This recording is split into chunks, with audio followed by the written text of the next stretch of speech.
you so much for joining us today to talk about the power of strengths-based coaching. I'll share a little bit of information about myself. You can see my role on the left-hand side. I'm responsible for talent and learning with the Marcus Buckingham Company, which is an ADP company. And I've been in the learning and development space, as well as leading teams as a business leader for over 15 years now. I'm a master strengths facilitator and certified strengths coach, and I have the pleasure of working with the Marcus Buckingham's clients on devising their strengths-based development strategies, as well as rolling them out. I love this work because I love bringing out the unique best in people. And so I am especially honored to be with a group of people who have dedicated their careers to doing the same. And my hope is that you get something out of this for yourself as an individual human being, as much as for all of the people and teams that you support in your work.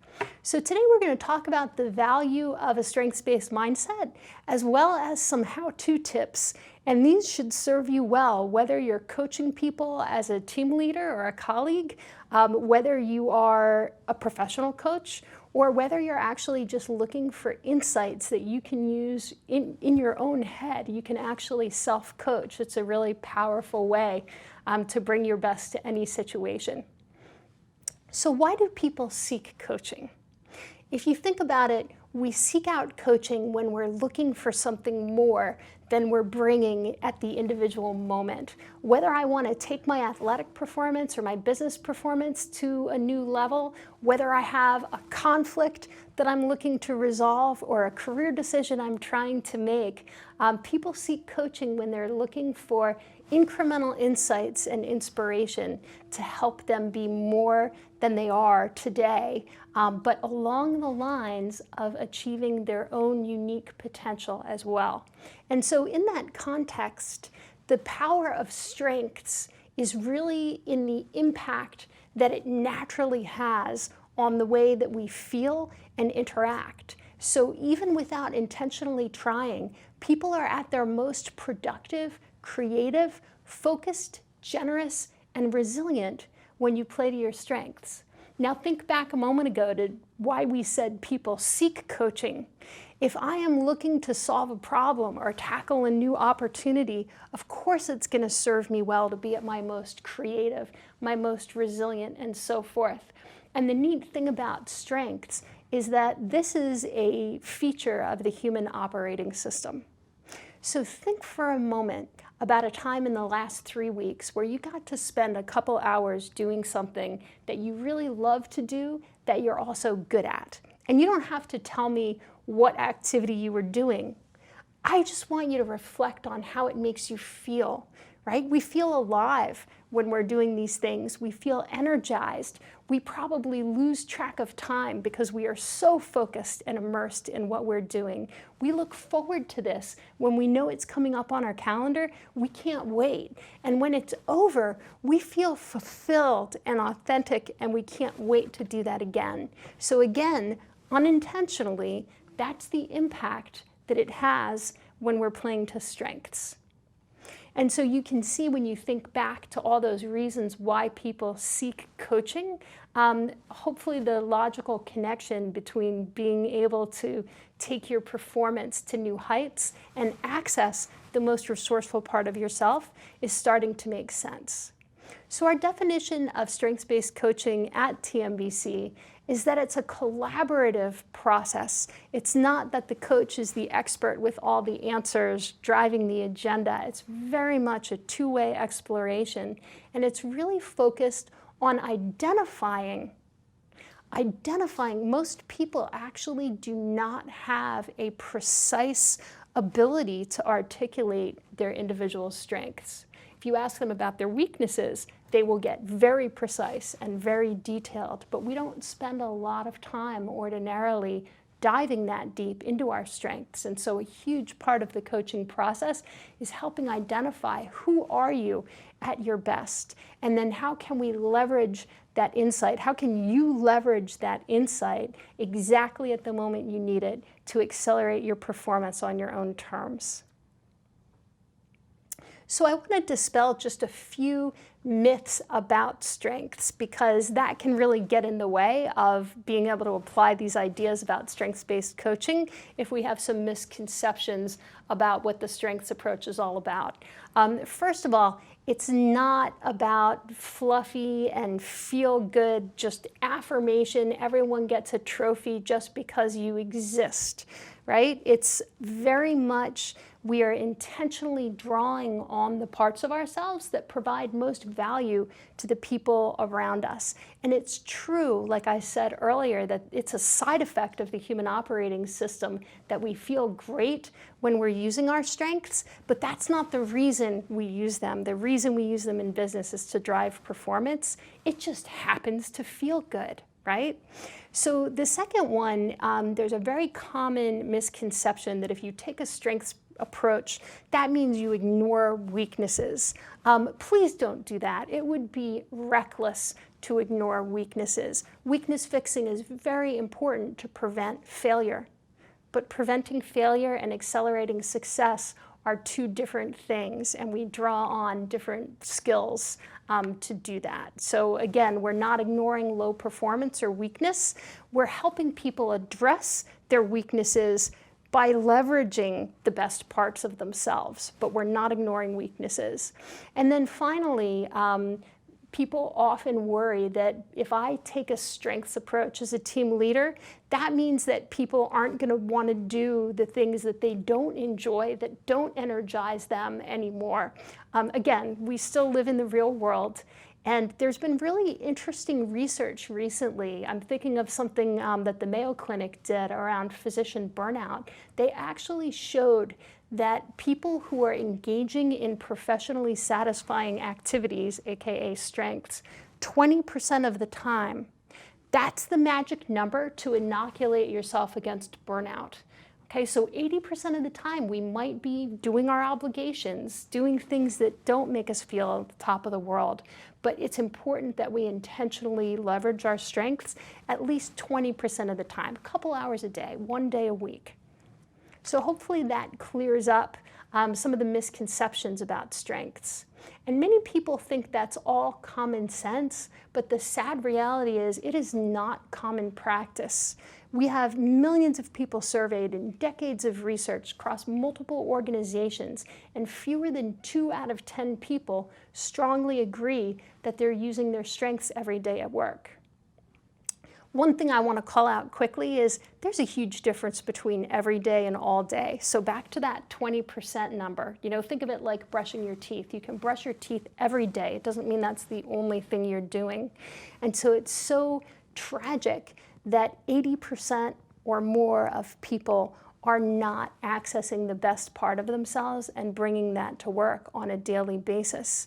What that means is that there are a lot of people sitting around at work feeling something like this, right? Feeling like you just want to insulate yourself. You're drained, you're exhausted, you're frustrated, you're bored. Instead of losing track of time, time drags. Instead of feeling fulfilled, people feel a sense of loss, like that was 3 hours of my life that I will never get back again.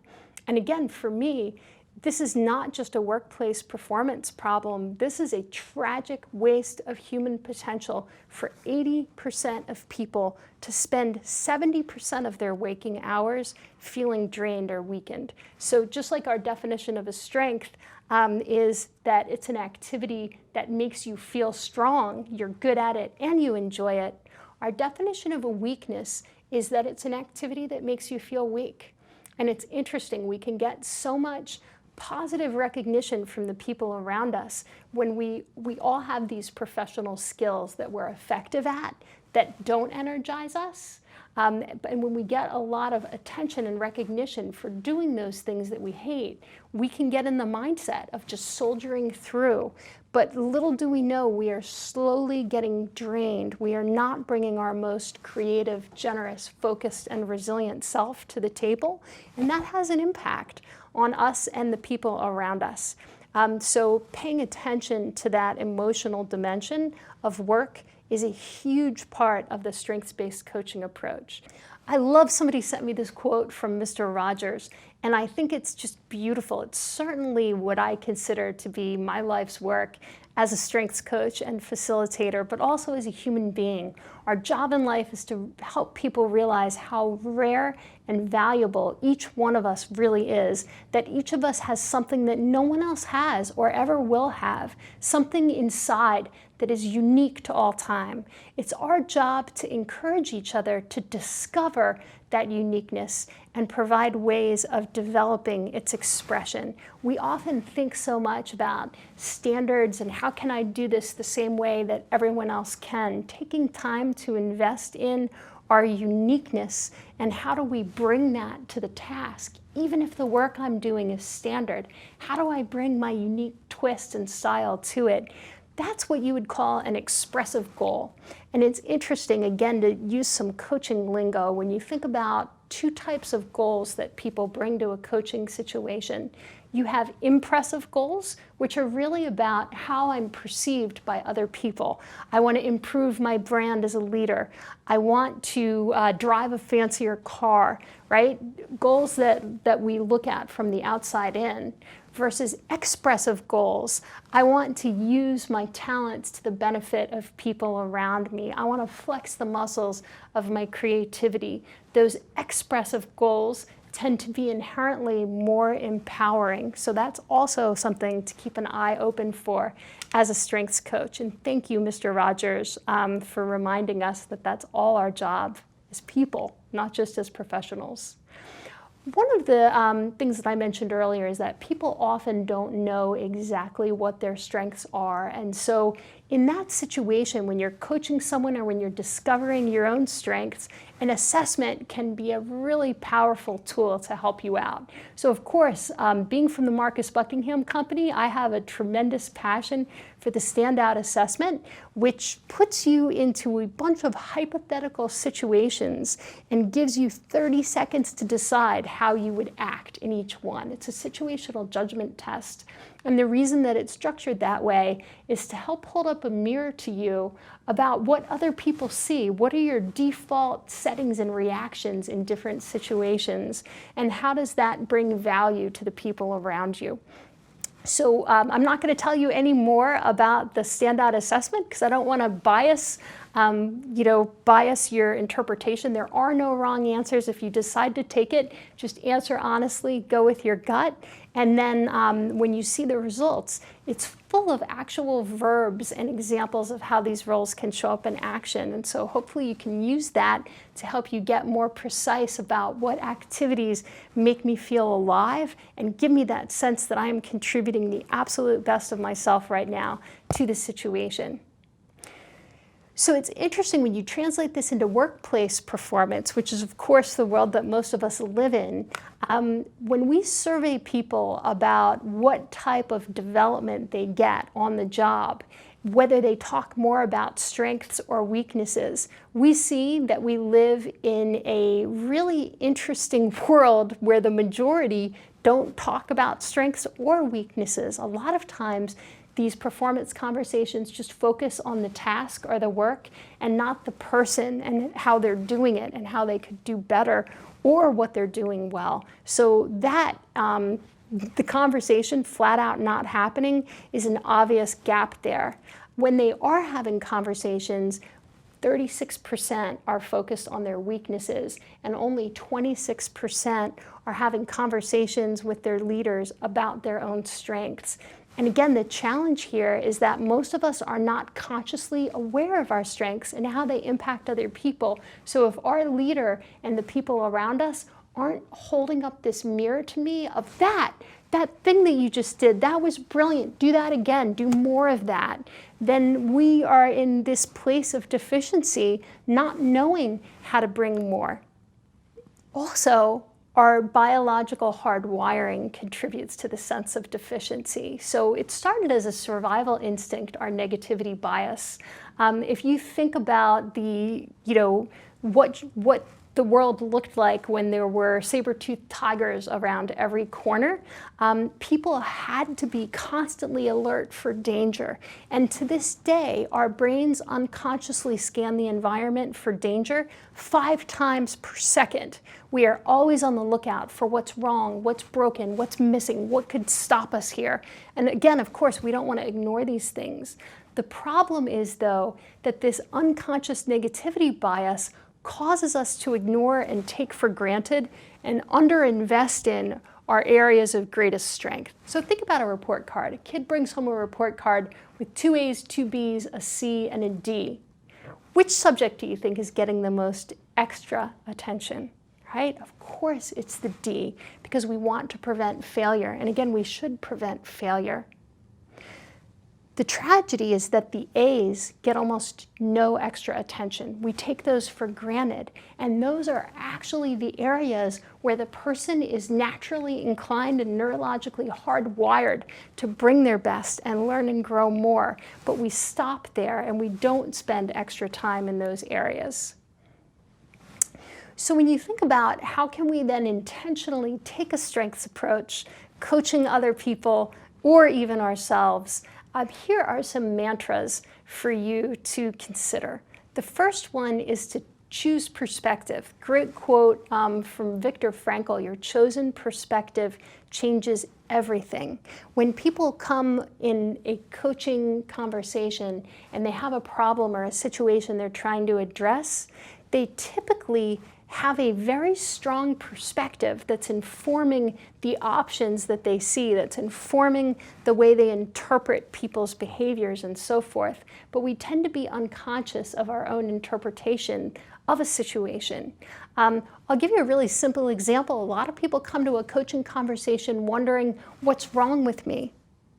Right? And you never, if you reframe the question and ask, what's right with me? It'll serve up a whole different set of opportunities. So helping people consciously choose a more empowering perspective is part of a strengths-based coaching approach. We also want to leverage the power of attention. We know that you get more of what you pay attention to. So if you're always focused on weakness or deficiency, that becomes the center of the universe. It's interesting for me personally, if you look at my Herrmann brain dominance inventory, which I know is not the subject of this presentation, but it's one of my personal favorite assessments. It basically tells me that I have 2 right brains and no left brain at all. So I excel in big picture thinking, storytelling, emotional interactions, and when it comes to quantitative or practical questions like how many, who, where, what, how, not my natural area of strength. But that was my focus area for development for years, not only as an individual performer, but as an executive. I was always focused on how can I get better at quantifying things and project planning things and all these things that I never stopped and asked, how can I get better at inspiring people? How can I get better at bringing more out of the people around me? Because I took that for granted. Well, guess what? Those were the qualities that helped me succeed as an executive. And I would have been much happier the whole time if I was focused on paying more attention to that and less attention to trying to rewire my brain and become a different person. I love this quote by Carl Rogers. People are just as wonderful as sunsets if you let them be. When I look at a sunset, I don't find myself saying, soften the orange a bit on the right-hand corner.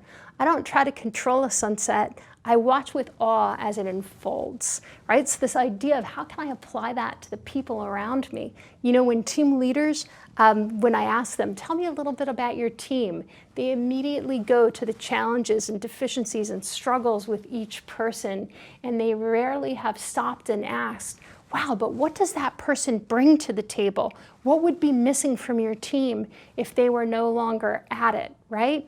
And so making a conscious effort to pay attention to those contributions and best qualities, again, brings out the best in people and helps them solve their problems and achieve the same results, but with less friction and with a lot more success. So this relates to this mantra very clearly. Instead of trying to put in what was left out, try to draw out what was left in. Don't let your people walk around, to use this Einstein quote, feeling like a fish, feeling that it's stupid because you're judging it on its ability to climb a tree, right? Take the time to understand what makes that person exceptional and how can they do more of it. We talked a little bit earlier when we were talking about the report card that you grow most in the areas of your greatest strengths. And one of the misconceptions about strengths and about those A's is that they're not meaningful hard work because it comes too easily to you. If you study excellence, you will find that people put plenty of effort. Those 2 out of 10 people who say they have the chance to play to their strengths every day, they work at their areas of strength. They don't just say, oh, I'm good at that, so let me just keep being good and put no effort in. They take all that passion and energy, their curiosity, their even feedback you can hear much more differently when somebody is giving you performance feedback in an area of strength. You're curious about it and you're able to absorb it and take it in. Whereas when they're giving you feedback about something that you are weakened and drained by, it's just taking your energy down lower, right? It's just adding to this overall dent in your morale, as well as your performance. And so it's important to help the people that you're coaching dispel the misperception that if I'm working on learning something, my area of opportunity is my area of weakness. No, your area of weakness is your danger that you need to mitigate, right? And damage control around. Your area of opportunity where you're going to get the most ROI is getting better in the areas where you're already strong. Another thing, a mindset that the people you're coaching may bring to the table that might make them hesitant to identify and offer up their strengths is the conception that I'm bragging. If I tell you that I'm strong at something, I'm tooting my own horn. But actually, if you think about this in the context of team and work, we're not offering up our strengths to other people to elevate our own egos. We're offering them up to bring value and be of service to the people around us. So this is where you're going to get the most out of me. This is where I'm going to naturally be my most energetic, my most persuasive, my most resilient and impactful. And that's fantastic knowledge to have. It also goes into the science of great teams, is that the team is well-rounded because the individuals on it are not. I like to use the analogy of League of Justice. The best teams are like superhero teams, and they know that this person is exceptional here and this person is exceptional there. And so when a challenge or an opportunity arises, everybody knows how to offer up their best and not to volunteer for things that are going to drain them and weaken them. Volunteer where you're going to bring the most value and get the most energy out of it in return, and you'll see that that you can solve your problems and challenges much more effectively that way. So keep a careful eye out, coaches, for people who long to become someone else and be more like so-and-so. Help them become more of who they are at their best. So I'll leave you with one final quote that's one of my favorites by Howard Thurman. Don't ask what the world needs. Ask what makes you come alive, and go do it, because what the world needs is people who have come alive. Thank you very much for your time.